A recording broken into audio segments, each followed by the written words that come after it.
he began his schooling at the age of 8. And in those days, these were the early days of state education. For hundreds of years, the monasteries have been the main source of education, although only for the boys, so it wasn't very fair that way. But they gave a good education, and from the statistics figures I've seen, the standard of literacy amongst Thai boys in the 19th century was much higher than you would find in the Western countries.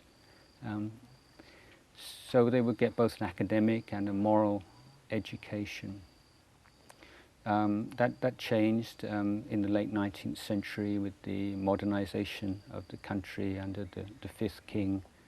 And although many of the schools that were established in that first phase of state education were on land donated by the monasteries, and so the monks were still close by and would often teach in the schools. But in those days there were like three years of primary education as the standard, but then that was not compulsory. You expected to do 1 year, like minimum, and that's what he did. He did 1 year, and then at the age of 9, he went to live in the monastery, and he became what we call a dek wat. So you may think, well, that's a strange thing for a boisterous young boy to want to do. But I mean, firstly, let's talk a little bit about monasteries, because in the West people have ideas of monasteries as kind of far away and maybe with a big wall around it and very secluded and difficult to get in and get out, whereas the monasteries in the villages were right in the center of the village. And people would be walking through, and often, say, the monastery well would be used by people for their water supply. And then the monasteries were just the sort of the heart of the village.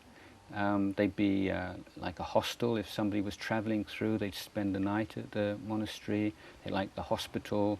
They're the social center. If there are any sort of ceremonies or music, festivals, everything take place in the monastery.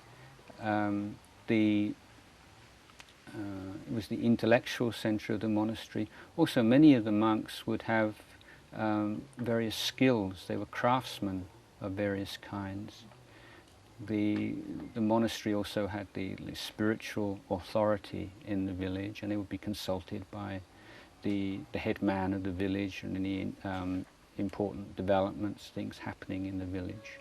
So going to live in the monastery wasn't sort of going a long way from home. It was just probably just a 2 or 3 minute walk, and his mum would be coming, and all brothers and sisters coming in. It's just he said that he had some kind of a pull towards monastic monasteries from when he was a child, and he said maybe that was because of influence of past lives. He doesn't really know, but he did feel this real interest to take on the monastic education and to be living in a monastery with the monks. On another occasion, he said more as a joke that he just got fed up having to do all the work in the house, because it was his job, not as much in the house, outside the house, because it was his job to water all the tobacco plants. And you have to sort of haul the water from the well and carry the water, and so he thought he'd just get away from that. So I don't know how serious he was, but there was another incident just before he went to the monastery, where the whole family were working together pounding rice, and there was an accident, and the mallet hit his head. And he got very angry, and he said, "That's it, I've had enough, I'm going to the monastery." But anyway, he was in the monastery altogether for some 4 years, and during that time he would look after the monks and do various chores and service for the monks, but he would also be studying and learning Thai language and learning the Dhamma language in which the scriptures were written in and so on.